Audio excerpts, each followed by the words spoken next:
আনন্দ দান করার জন্য তিনি ভগবানের লীলাকে পুষ্ট করার জন্য, ভগবানের লীলায় সহযোগিতা করার জন্য তিনি আবির্ভূত হন। তো একদিন গোলক বৃন্দাবনে ভগবান রাধারানীকে বলছেন, হে রাধে, আমি তো এই পৃথিবীতে অবতীর্ণ হব, তা পৃথিবীতে তোমার যাওয়ার দরকার নেই। কেন? কারণ পৃথিবীতে খুব কষ্ট। তখন রাধারানী বলছে, যেখানে গোবর্ধন নেই, যেখানে যমুনা নেই, সেখানে আমি যাই না।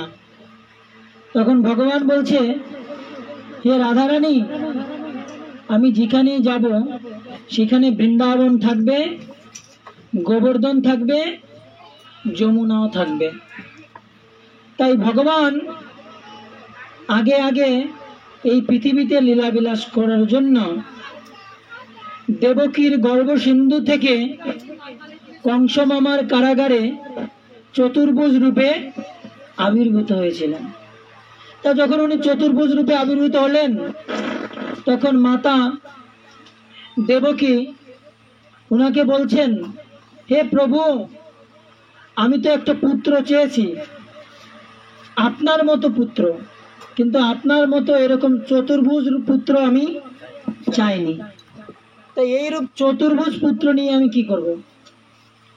তখন ভগবান দেবকীর প্রার্থনায় কি করলেন? দ্বিভুজ রূপ ধারণ করলেন। দ্বিভুজ রূপ ধারণ করে কি করলেন? কংসের কারাগারে দেবকীর মাকে বাৎসল্য প্রদান করলেন। তারপরে নন্দালয়ে ভগবান চলে আসলেন। ঠিক আছে। আর এদিকে রাধারানী কোথায় জন্ম নিলেন? বিষভানু রাজার গৃহকে আলো করে তিনি আবির্ভূত হলেন। বিষভানু রাজা কীর্তিদা মাকে নিয়ে নিত্য যমুনাতে স্নান করতেন। কোথায় স্নান করতেন? যমুনাতে স্নান করতেন। তা উনি নিত্য কি করতেন? যমুনাতে স্নান করতেন। আর ভগবানের কাছে বারংবার প্রার্থনা করতেন। কি প্রার্থনা? যে যমুনা মা, আপনি কৃপা করে আমাদের একটা সন্তান প্রদান করুন। তো এইভাবে কি করে? নিত্য তারা যমুনা স্নান করে আর কি করে? প্রার্থনা করে। তা তথাপিও বহু বছর কেটে গেল। কত বছর? বহু বছর। তাদের গৃহে কোনো সন্তান সন্ততি এলো না। ঠিক আছে। কিন্তু এরকম এক ভাদ্র শুক্লপক্ষের এই অষ্টমী তিথিকে বিষভানু এবং কীর্তিদামা রাবেল নামে একটা গ্রাম আছে। রাবেল, কি নাম? রাবেল। ওখানে ওনার রাজত্ব ছিল। তা যমুনাটা আসলে তো বর্ষণাতে সেইভাবে নেই। যমুনা আছে কোথায়? মথুরায়। তাই এই মথুরার একটা রাজ্য, সেখানে এই বিষভানু রাজা কি করেন? রাজত্ব করেন। সেই রাজ্যটার নাম কি? রাবেল। তা উনি কি করেন? প্রত্যহ সেই বর্ষণা থেকে এই রাবেলে উনি কি করতে আসতেন? স্নান করতে আসতেন।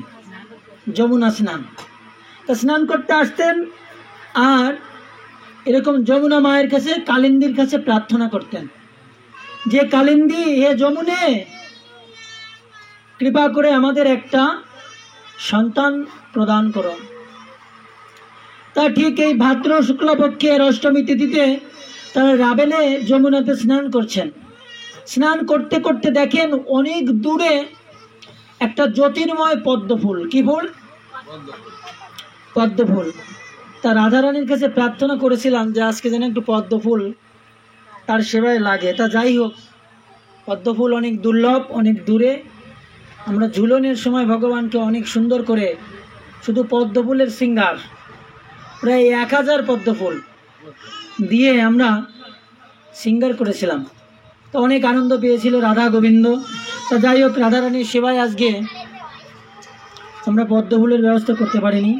তাই দূরে অনেক স্বর্ণ কমল একটা পদ্ম ঝলমল করছে, মানে বিষবানু রাজার চোখ ওই দিকে গিয়েছে, দেখে ওই পদ্ম ফুলটা তাদের দিকেই আসতেছে। অনেক জ্যোতির্ময়, অনেক বড় একটা পদ্ম ফুল ঝলমল করতে করতে তাদের দিকে এসেছে। মানে আস্তে আস্তে ঠিক বিষভানু এবং কীর্তিদা মায়ের কাছাকাছি এসে পদ্ম ফুলটা সম্পূর্ণভাবে প্রকাশিত হয়েছে, ফুটে গিয়েছে। ফুটে গেলে দেখে যে ওই পদ্ম ফুলের ভিতর একটা পোকার মতো কি যেন দেখা যাচ্ছে। কিসের মতো? পোকার মতো, ছোট্ট পোকার মতো। পদ্ম ফুলটা বেশ বড়, তো এত বড় একটা পোকা দেখা যাচ্ছে। এখন মা বলছে, হে প্রাণনাথ, এই পোকাটা তো যা তা পোকা না, দেখো মানুষের মতো দেখাচ্ছে।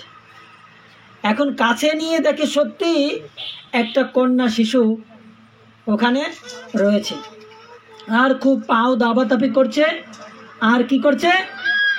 ক্রন্দন করছে। আর কি করছে? ক্রন্দন করছে। এখন মা ওই শিশুটাকে কি করেছে? কোলে তুলে নিয়েছে। এখন খুবই আনন্দ করছে, বলছে দেখো প্রাণনাথ, এটা পোকা নয়, এটা আমাদের সন্তান। যমুনা মা কৃপা করে আমাদের এই সন্তানটাকে প্রদান করেছে। এখন বিষবানু রাজা ওই কন্যাকে নিয়ে তার নিকটেই তার রাবেলের যে ভবনটা এখনো এখানে আছে, ছোট্ট রাধারানীর বিগ্রহ হামাগুড়ি দিচ্ছে, একমাত্র ওইখানেই আছে এই রাধারানীর এই বিগ্রহ। ওখানে নিয়ে আসে। তো উনি নিয়ে আসতে আসতে দেখা যাচ্ছে অনেকটা বড় হয়ে গিয়েছে। কি হয়ে গিয়েছে? অনেকটা বড় হয়ে গিয়েছে। এখন রাবেল যখন তার ইসে নিয়ে এসেছে, রাধারানী একটা বাচ্চা প্রসব করলে যেমন হয় 3 কেজি 3.5 কেজি, ঠিক অত বড়ই হয়ে গিয়েছে। এখন যখন এত বড় হয়ে গিয়েছে, তখন বিষবানু রাজাও খুব আনন্দ লাভ করছে যে আমাদের কন্যা হয়েছে। আমাদের কন্যা কালিন্দী প্রদান করেছে, আমাদের কন্যা যমুনাই আমাদের প্রদান করেছে। তাই তারা খুবই আনন্দ। এখন তো আরো 10-5 গ্রামে খবর হয়ে গিয়েছে যে বিষবানুর কি হয়েছে? কন্যা হয়েছে। এখন সবাই আনন্দ করছে, কেউ আর অতটা খেয়াল করেনি।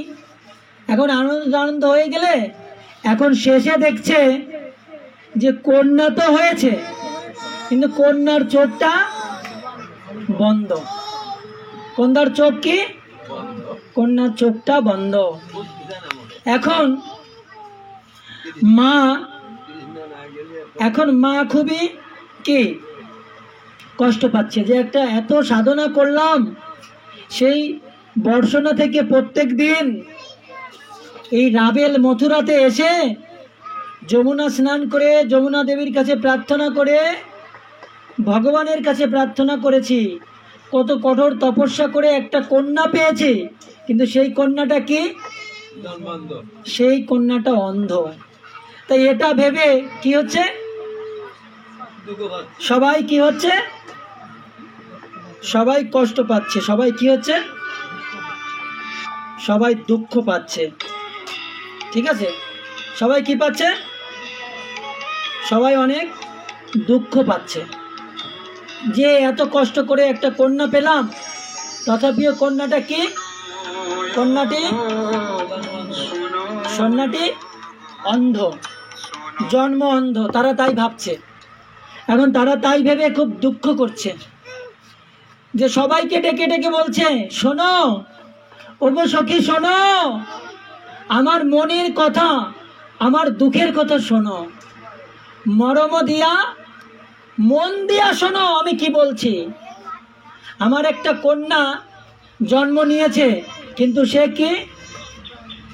সে তার চোখ বন্ধ। শোনো গো সখী, মরম দিয়া সই।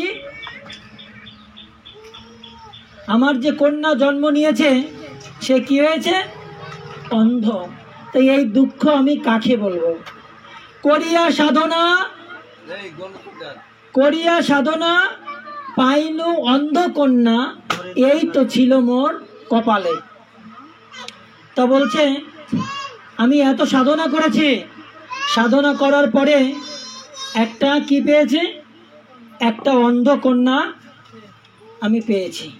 তো এই দুঃখ আমি কাকে বলবো? করিয়া সাধনা পাইনু অন্ধ কন্যা, এই তো ছিল কপালে। এখন কীর্তিদা মায়ের যে কন্যা হয়েছে, বিষবাণু রাজার যে সন্তান হয়েছে, এটা চারিদিকে প্রকাশিত হয়ে গেছে। তখন মা যশোদাও শুনেছে। কি শুনেছে? যে কীর্তিদা সখীর কন্যা হয়েছে, কিন্তু সেই সখীটার কন্যাটা অন্ধ। তাই এই কথা শুনে মা যশোদা কৃষ্ণকে কোলে নিয়ে ওই রাবেলে এসেছে। কোথায়? রাবেলে এসেছে। শুনিয়া যশোদা কীর্তিদা মায়ের এই দুঃখের কথা আইল প্রভুরে লইয়া কোলে। মায়ের এই দুঃখের কথা শুনে মা যশোদা প্রভুকে কোলে নিয়ে কি করলেন? ওই রাবেলে আসলেন। রাবেলে এসে মা যশোদার কোথাও গেলেন না, ডাইরেক্ট সুতিকা গৃহে চলে গেলেন। তা মায়েদের বাচ্চা হলে কি হয়? মায়েদের কি করা হয়? আতুর ঘরে রাখা হয় না? তো এটাকে সুতিকা গৃহ বলে। কি গৃহ? সুতিকা গৃহ। তা মা যশোদা লালাকে কোলে নিয়ে কোথায় গেলেন? সুতিকা গৃহে চলে আসলেন, আর লালাকে নিচে নামিয়ে দিলেন। আর কীর্তিদা মায়ের সাথে দুঃখের কথা শেয়ার করছেন, দুজনে কান্নাকাটি করছেন যে দেখো যশোদা, আমি এত সাধনা করে এই অন্ধকন্যা পেয়েছি। এখন প্রভু কি করেছে? রাধারানীর কাছে হামাগুড়ি দিয়ে দিয়ে চলে গিয়েছে যেখানে রাধারানীকে রাখা, আর গিয়ে ঠিক রাধারানীর গায়ে প্রভু হাত দিয়েছে। সাথে সাথে রাধারানীর মনে খুব আনন্দ হয়েছে যে এই তো আমার প্রভুর স্পর্শ, আমার প্রভু এসেছে। তখন রাধারানীর সাথে সাথে চোখ খুলেছে, চোখ খুলে প্রভুকে দর্শন করেছে। কি করেছে? প্রভুকে দর্শন করেছে। আমার প্রাণনাথ গায়ে দিল, অন্তরে বাড়িল সুখ। কি হয়েছে? আমারও প্রাণনাথ গায়ে দিল হাত, অন্তরে বাড়িল সুখ। তো ভগবান রাধারানীর প্রাণনাথ যে তার গায়ে হাত দিয়েছে, রাধারানী বুঝতে পেরেছে। যারা অনেক কাছের স্বামী স্ত্রী সন্তান সন্ততি, তাদের স্পর্শ বোঝা যায় যে কে স্পর্শ করেছে। তা রাধারানী অনন্ত কোটি কাল ধরে সেই গোবিন্দের পদরেণু কি করছেন? পদসেবা করছেন। তাই রাধারানী জানে না গোবিন্দের স্পর্শ, কে গোবিন্দ। তাই রাধারানী গোবিন্দের স্পর্শ যখনই পেয়েছে, তার হৃদয়ে কি হয়েছে? আনন্দ বেড়েছে। মোর প্রাণনাথ গায়ে দিল, অন্তরে বাড়িল সুখ। অন্তরে কি হয়েছে? আনন্দ পেয়েছে। তখন রাধারানী কি করেছে? এবারে হাসতেছে আর কান্না করছে, আর চোখ খুলে দিয়ে গোবিন্দকে দর্শন করেছে। গোবিন্দ ঠিক একদম রাধারানীর মুখের উপর দিয়ে গিয়ে হামাগুড়ি দিয়ে এরকম ভাবে তাকিয়ে রয়েছে। তখন কি হয়েছে? রাধারানীর মনে আনন্দ হয়েছে। হাসিয়া কাঁদিয়া প্রভুর দেখিয়া করিল আনন্দে হাত। ভুলে গেছে এখানে পদ্মা। বলছে হাসিয়া কাঁদিয়া প্রভুরে দেখিয়া কহিল মনেরও কথা। তা রাধারানী কি করছে, একবার হাসতেছে, গোবিন্দকে দেখেছে, গোবিন্দ এসেছে, আর একবার কে কান্না করছে। কেন? কারণ রাধারানীকে অভিশাপ দিয়েছিল সুবল, যে তুমি 100 বছর কি গোবিন্দকে দর্শন করতে পাবে না। তাই রাধারানী প্রতিজ্ঞা করেছিল যে আমি তো এই পৃথিবীতে আবির্ভূত হব, কিন্তু আমি আবির্ভূত হয়ে আমি গোবিন্দকে ছাড়া কাউকে প্রথমে দর্শন করব না। তাই উনি জন্ম নিলেন পদ্ম ফুলের ভিতর, বিষবনু রাজার গৃহে আসলেন, কিন্তু ওনার চোখটা বন্ধ। কেন? কারণ উনি কাকে দেখবে? প্রথম ভগবানকেই দর্শন করবে, তারপর আর সব কিছুকে দেখবে। তাই উনি ওনার চোখটাকে কি করলেন? বন্ধ করে রাখলেন। তা যখন গোবিন্দ এসে তার গায়ে হাত দিল, তখন তার হৃদয়ে আনন্দ বাড়লো এবং সে কি করলো? কান্না করলো, এবং সাথে সাথে তিনি হাসছেন। হাসিয়া কাঁদিয়া প্রভুরে দেখিয়া হইল মনেতে সুখ, মোর প্রাণনাথ গায়ে দিল হৃদয়ে বাড়িল সুখ। এবার কি হলো? এবার যখন এরকম হয়েছে, তখন মা যশোদা এবং কীর্তিদা মা দেখছে, হায় হায়, আমার লালা তো চোখ খুলেছে, আমার লালি তো চোখ খুলেছে। এবার সবাই আনন্দ করতেছে। আর এরকম দেখে এবার সাথে সাথে কীর্তিদা মা বিভিন্ন কিছু কি করছে? দান করছে, যে আমার লালি কি করেছে? চোখ খুলেছে। তো এইভাবে রাধারানীর কি হলো? আবির্ভাব হলো। কৃষ্ণ সেবা করার জন্য এই পৃথিবীতে রাধারানীর কি হয়? আবির্ভাব হয়, আর কোনো কারণ নেই। আমাদের দেহে যেমন একটা আত্মা আছে না? আছে। ঠিক ভগবান কৃষ্ণের দেহ একটা আত্মা আছে। সেই আত্মাটা কি? সেই আত্মাটা হচ্ছে শ্রীমতী রাধা ঠাকুরানী। তাহলে কৃষ্ণ আর রাধারানীর ভিতরে কোনো পার্থক্য আছে? কোনো পার্থক্য নেই। কিন্তু আমরা কি করি? আমরা পার্থক্য করি, আমরা ভুল ব্যাখ্যা করি। রাধা কৃষ্ণ একই তনু, কোনো পার্থক্য নেই। কৃষ্ণ হচ্ছে দেহ, আর ওই দেহের আত্মা হচ্ছে কে? রাধা ঠাকুরানী। কৃষ্ণ হচ্ছে সর্বশক্তিমান, আর রাধারানী হচ্ছে কৃষ্ণের শক্তি। বুঝেছেন? কৃষ্ণ আর রাধারানীর ভিতর কোনো পার্থক্য নেই। তাই তাদের ভিতর আমরা যদি পার্থক্য করি, তাহলে কি হবে? আমাদের মহা অপরাধ হবে। আজকে রাধা অষ্টমীর এই ক্ষণে আপনারা যারা এই রাধা অষ্টমী উপলক্ষে এসেছেন, সবাইকে অবশ্যই রাধারানীর কৃপা সবাই কি করবে? সবাই প্রাপ্ত হবে। রাধারানী অবশ্যই সবাইকে কি করবেন? কৃপা প্রদান করবেন। এই রাধা অষ্টমী ব্রত এত শক্তিশালী, যদি কেউ 1000টা জন্মাষ্টমী ব্রত পালন করে তাহলে যে ফল প্রাপ্ত হবে, আর যদি কেউ একটা রাধা অষ্টমীর ব্রত যথাযথভাবে পালন করে তাহলে কি হবে? সে ওই একই ফল প্রাপ্ত হবে। তাহলে এখন আপনারা কি রাধা অষ্টমী ব্রত করবেন না জন্মাষ্টমী ব্রত করবেন? কি করবেন? তো এই জন্য এই রাধা অষ্টমী ব্রত আমাদের কি করে? ভগবানের চরণে অতি শীঘ্রই এই পৃথিবীতে আবির্ভূত হয়েছেন। তো রাধারানীর প্রেম এতটা গাঢ় যে বলে ব্যাখ্যা করা যাবে না। কি করা যাবে না? ব্যাখ্যা করা যাবে না। তো এই রাধারানীর ভাব এমনই ছিল যে রাধারানীর ভাব কেউ বুঝতে পারে না।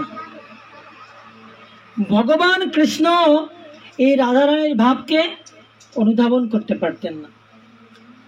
রাধারানী এখন কৃষ্ণের আরাধনা করতেন যে এখন আমি কৃষ্ণকে কি করব, পদ্ম ফুল দিয়ে সেবা করব, এতেই কৃষ্ণ কি হবে, আনন্দিত হবেন। কিন্তু দেখা যাচ্ছে ওই কৃষ্ণ রাধারানীর সেবা গ্রহণ করছেন পদ্ম ফুল দিয়ে, কিন্তু কিছু ওই পদ্ম ফুলের সেবা গ্রহণ করতে করতে রাধারানীর মনের ভাব আবার অন্যরকম হয়ে যেত, যে আমি যদি গোবিন্দকে মালতী ফুলের মালা পরাতে পারতাম তাহলে গোবিন্দ হয়তো কি করতো, খুব আনন্দ করত। ওই পদ্ম ফুলের শিবা ফেলে রেখে কি করে রাধারানী দৌড়ায়, কোথায় মালতী ফুল পাওয়া যাবে। রাধারানীর ভাব কৃষ্ণ বুঝতে পারে না, যে এই তো আমাকে সুন্দর করে পদ্ম ফুলে সজ্জিত করছিল, আবার কেন দৌড়ে চলে গেল রাধারানী। তা ওই কুঞ্জে কৃষ্ণ বসে থাকতেন অপেক্ষা করে যে রাধারানী আবার আসবেন, সেবা করবেন। তো দেখুন এই রাধারানীর ভাব বোঝা এতটা সহজ নয়, ঠিক না? এই রাধারানীর ভাব খুবই দুর্লভ। তা আমরা রাধারানীকে কেউ অনুকরণ করতে পারি না, বুঝেছেন?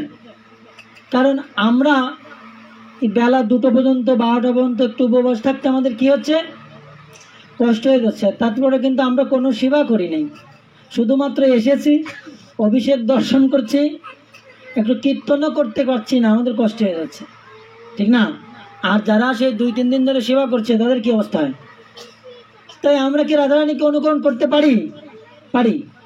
রাধারানী তো রাধারানী, শত কোটি গোপিনী শ্রেষ্ঠা ভাব বিমোহিনী শ্রীমতী রাধা ঠাকুরানী। ভগবানের 100 কোটি গোপী আছে। কত গোপী? 100 কোটি। বুঝতে পেরেছেন? বাংলাদেশের জনসংখ্যা কত? বাংলাদেশের জনসংখ্যা কত? 18 কোটি, ঠিক আছে।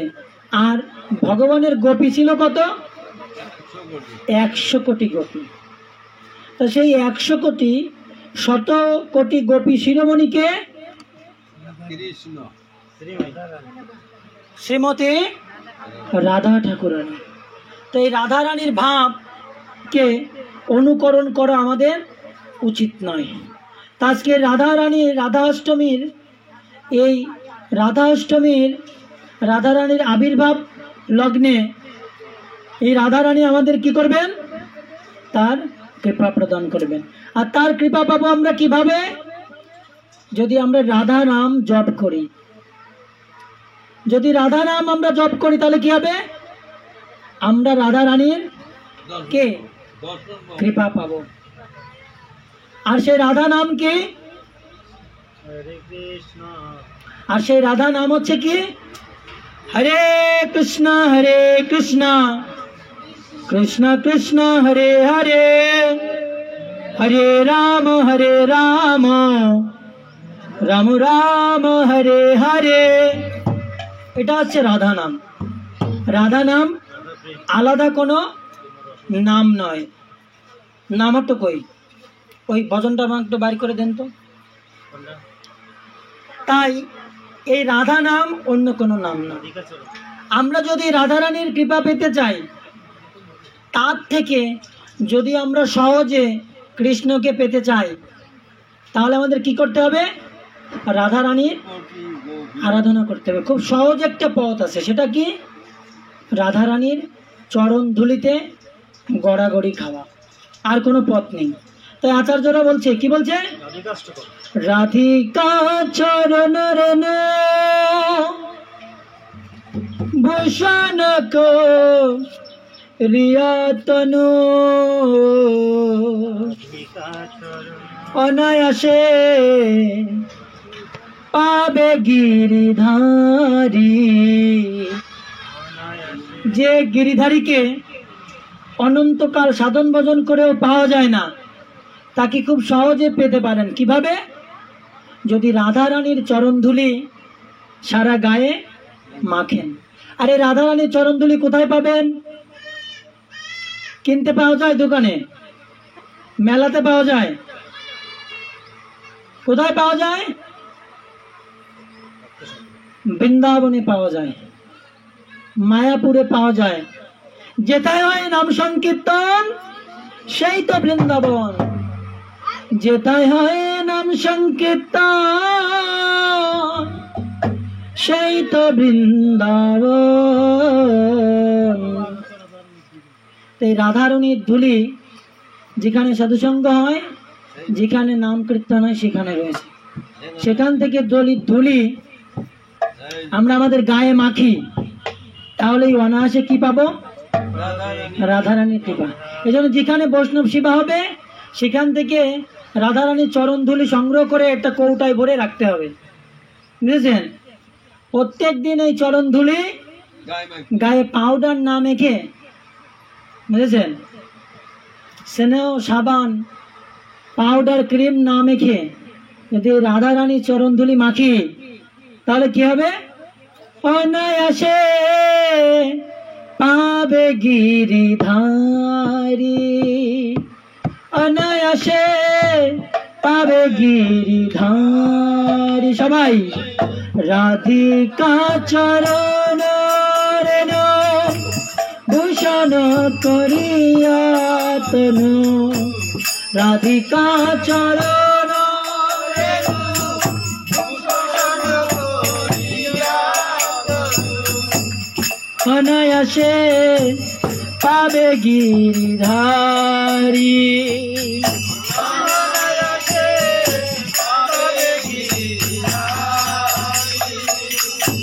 রাধিকা চরণ রেণু ভূষণ করিয়া তনু,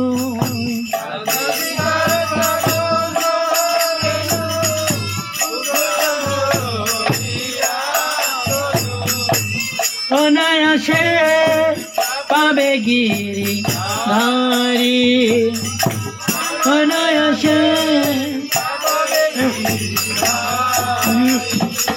আমরা নিজেদের অনেক বড় প্রভু মনে করি, ভক্ত মনে করি, মহাশয় মনে করি, বা আমরা নিজেদের বাবু মনে করি না? দেখবেন অনেকে আছে বাবুরা ভাগবত অনুষ্ঠানে যায়, প্যান্ট শার্ট পরে যায়, আর এই প্যান্ট শার্ট পরে তারা ভগবানের কথা বলে, ঠিক না? তারা নিজেদের বাবু মনে করে, মহাশয় মনে করে। তা প্রকৃত অর্থে কারা মহাশয়, কারা বাবু? তাই আচার্যপদ বলছেন, রাধিকা চরণ আশ্রয় যে করে সে মহাশয়, রাধিকা চরণ আশ্রয়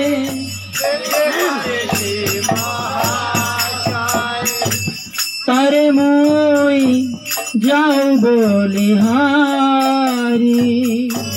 তারে মই।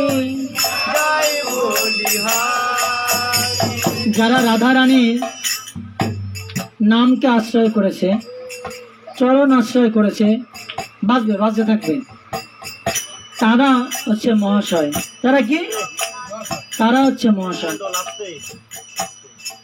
এই জন্য আমরা বড় ডিগ্রি নিয়ে মাস্টার কবিরাজ হয়ে মহাশয় হতে পারবো না, প্যান্ট শার্ট পরেও মহাশয় হতে পারবো না। কিভাবে মহাশয় হতে হবে? রাধারানীর চরণ আশ্রয় করে। একমাত্র যারা রাধারানীর চরণকে আশ্রয় করেছে তারাই প্রকৃত কি মহাশয়। সেই সব ব্যক্তিদেরকে বাবু বলতে হবে, সেই সব ব্যক্তিদের কি করতে হবে? মহাশয়। যারা প্যান্ট শার্ট পরে থাকবে তাদের বাবু বলা যাবে না, কিন্তু যারা রাধারানীর বসন পরে থাকবে, বৈষ্ণবীয় বসন, তাদেরকে কি বলতে হবে? মহাশয়। হে মহাশয়, হে বৈষ্ণব ঠাকুর, হে প্রভু, হে বাবু, তাদের বলতে হবে। যারা প্যান্ট শার্ট, যারা মাস্টার কবিরাজ, এদেরকে মহাশয় বলা যাবে না। কাদের মহাশয় বলতে হবে? যারা রাধারানীর চরণকে আশ্রয় করেছে। রাধিকা চরণ আশ্রয় যে করে সে মহাশয়, রাধিকা চরণ আশ্রয়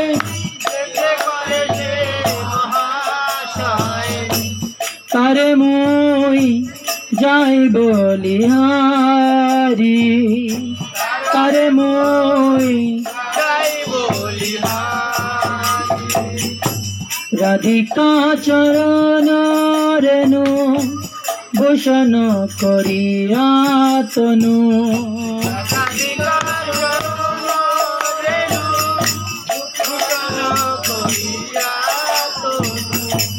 তারে মই যাই বলিহারি,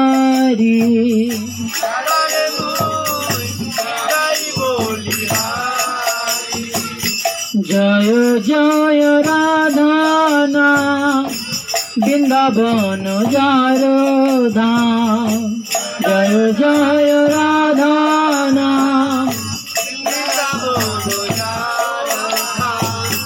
কৃষ্ণ সুখ বিলাসের নিধি। কৃষ্ণ সুখ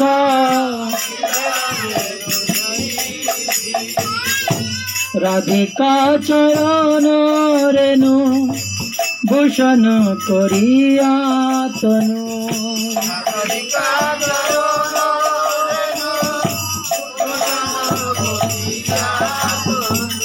সেই রাধা রানীকে যদি আমরা আরাধনা করি তাহলে কি হবে? অনায়াসে আমরা কৃষ্ণকে পেয়ে যাব। যে কৃষ্ণকে অনন্তকাল ধরে তপস্যা করে পাওয়া যায় না, যে কৃষ্ণকে ধ্যান যোগের মাধ্যমে পাওয়া যায় না, সেই কৃষ্ণকে আমরা কিভাবে পেতে পারি? অনায়াসে। কিভাবে? রাধিকা রানীর চরণ রেণু শরীরে মাখার মাধ্যমে। আর এই রাধা নামের মাধ্যমে আমরা কৃষ্ণকে পেতে পারি, আর কৃষ্ণ নামের মাধ্যমে আমরা রাধাকে পেতে পারি।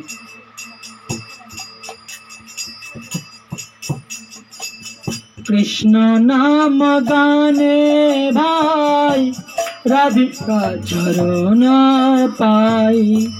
কৃষ্ণ নাম গানে ভাই রাধা নাম গানে কৃষ্ণ চন্দ্র। জোরে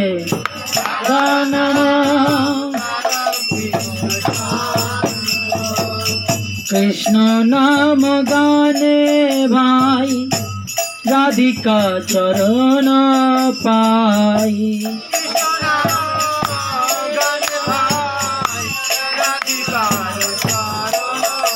আর রাধা নাম গানে কৃষ্ণ চন্দ্র। রাধা নাম আমরা যদি রাধা রানীর নাম করি তাহলে আমরা কৃষ্ণকে পাবো, আর যদি কৃষ্ণ নাম করি তাহলে আমরা রাধা রানীকে পাবো। তাহলে এই একটা নাম করলেই আমরা রাধা কৃষ্ণকে লাভ করতে পারবো। সেই নামটা কি? হরে কৃষ্ণ কৃষ্ণ কৃষ্ণ হরে হরে। জোরে হরে রাম রাম রাম রাম হরে হরে।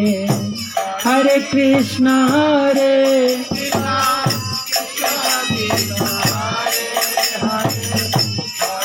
রাম হরে রাম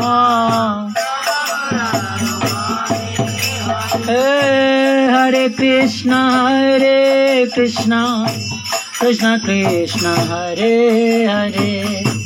हरे राम राम राम हरे हरे।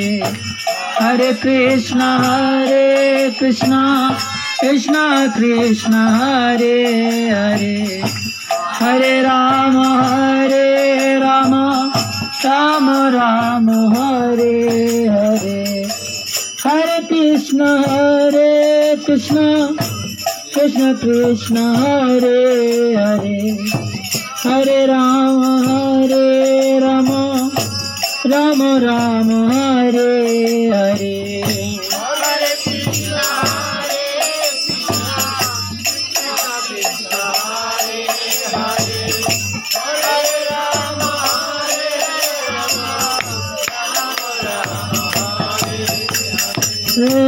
हरे कृष्ण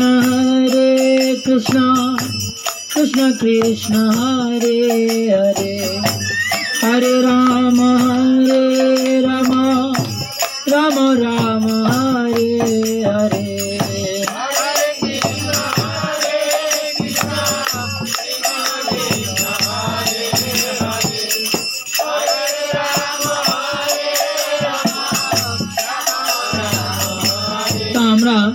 এই একটা নামের মাধ্যমেই আমরা রাধারানীকে এবং কৃষ্ণকে প্রাপ্ত হতে পারি।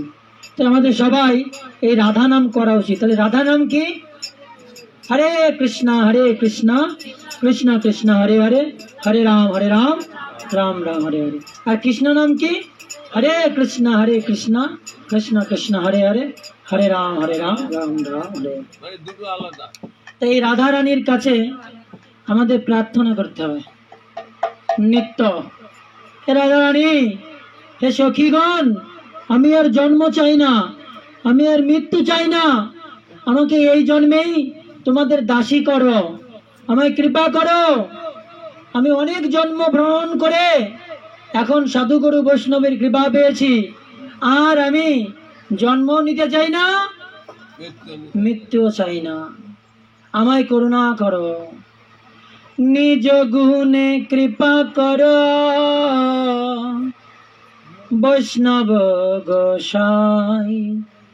মোর সময় অপরাধী ত্রিভুবনে নাই, নিজ গুণে কৃপা কর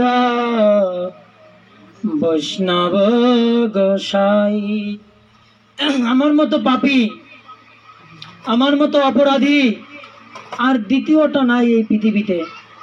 তা আমার কৃপা করে এ বৈষ্ণব গোসাই তোমার নিজ গুণে আমায় কৃপা করে সেই সেবা অধিকার প্রদান করো। এই নিবেদন ধর সখীর অনুগত কর, সেবায় অধিকার দিয়ে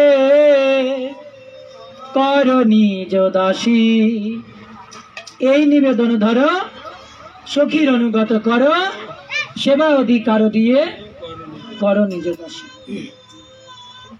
এই জন্য আমাদের সখীর অনুগত হয়ে আমাদের কি করতে হবে? ভজনা করতে হবে। তাহলে কি হবে? আমাদের জীবন সার্থক হবে। আর সেই সখীকে শ্রীমতী রাধা ঠাকুরানী, সেই সখীকে ললিতা বিশাখা আদি যত সখীবৃন্দ, যত সখী আছে ভগবানের, সেই সখীর প্রতিনিধি কারা? সদ্গুরুদেব। সেই সখীর প্রতিনিধি কারা? বৈষ্ণব, শুদ্ধ ভক্ত, সাধুগুরু বৈষ্ণব। ললিতা বিশাখা আদি যত সখীবৃন্দ আজ্ঞায় করিব সেবা চরণারবিন্দ। এখানে কি করতে হবে? আমাদের সাধুগুরু বৈষ্ণবের অনুগত হয়ে সেবা করতে হবে। তাহলে আমাদের কি হবে? আমরা সহজেই সে রাধারানীর চরণ প্রাপ্ত হব। ললিতা বিশাখা আদি যত সখীবৃন্দ আজ্ঞায় করিন সেবা চরণারবিন্দ। আমরা যদি এভাবে সেবা করি, এবং আজকে আমরা কি করেছি? সাধু সঙ্গে সেবা করেছি না রাধারানীর? অনেকে আপনারা চাইলে গৃহে বসে করতে পারতেন, কিন্তু সেটা কি হয় না, সেটা সখীদের আজ্ঞায় সেবা করা হয় না। এই সাধুগুরু বৈষ্ণব সবাই এক জায়গায় মিলে যে সেবা, এটা হচ্ছে কি? ললিতা বিশাখা আদি যত সখীবৃন্দ আজ্ঞায় করিব সেবা চরণারবিন্দ। এইভাবে যদি আমরা সেবা করি তাহলে কি হবে? আমাদের সেবা সার্থক হবে। তা আপনাদের অনেক অনেক ধন্যবাদ যে আপনারা আজকে রাধাষ্টমী ব্রত পালন করেছেন। শ্রী শ্রী রাধা মাধব গৌরাঙ্গ ভবন মন্দিরে আমরা সবাই মিলে, এটা কারো ব্যক্তিগত না, আপনাদের সবার, আমাদের সবার। তো এখানে এই রাধা অষ্টমী পালিত হয়েছে আপনাদের কৃপা আশীর্বাদে, ভক্তদের আনুকূল্যে। এই যে দেখুন, ভক্তদের দ্বারা কিন্তু এই অনুষ্ঠান হয়েছে, কোনো একজন কিন্তু এই অনুষ্ঠান করিনি, করেছে। এটা হচ্ছে কি? আজ্ঞা সেবা। এটা হচ্ছে কি? এটা হচ্ছে আজ্ঞা সেবা। ঠিক আছে? ললিতা বিশাখা আদি যত সখীবৃন্দ আজ্ঞায় করিব সেবা চরণারবিন্দ। এই যে সবার অর্থায়নে, সবার অনুকূল্যে এই অনুষ্ঠান আয়োজিত হয়েছে। তো এটাই হচ্ছে কি সখীদের অনুগত হয়ে সেবা। তাই আজকের এই রাধা অষ্টমী ব্রত সাফল্যমণ্ডিত হোক, যেখানে যেখানে পালিত হচ্ছে। আপনারা যারা এসেছেন দূর দূরান্ত থেকে, সবার চরণে আমি শ্রী শ্রী রাধা মাধব গৌরাঙ্গ ভবন মন্দিরের পক্ষ থেকে সাষ্টাঙ্গে দণ্ডবাদ প্রণাম নিবেদন করছি। বাঞ্ছা কল্পতরুর্ভশ্চ কৃপা সিন্ধুভ্যেব চ পতিতানাং পাবনেভ্যো বৈষ্ণবেভ্যো নমো নমো। जय जय श्री राधे, राधा रानी के, महारानी के, उसके आनंद के गौर प्रमानंद। जगत गुरु श्रील प्रभुपाद की, अपन अपन आचार्य बिंद की, अपन अपन गुरुदेव की गौर प्रमानंद। हरि बोल।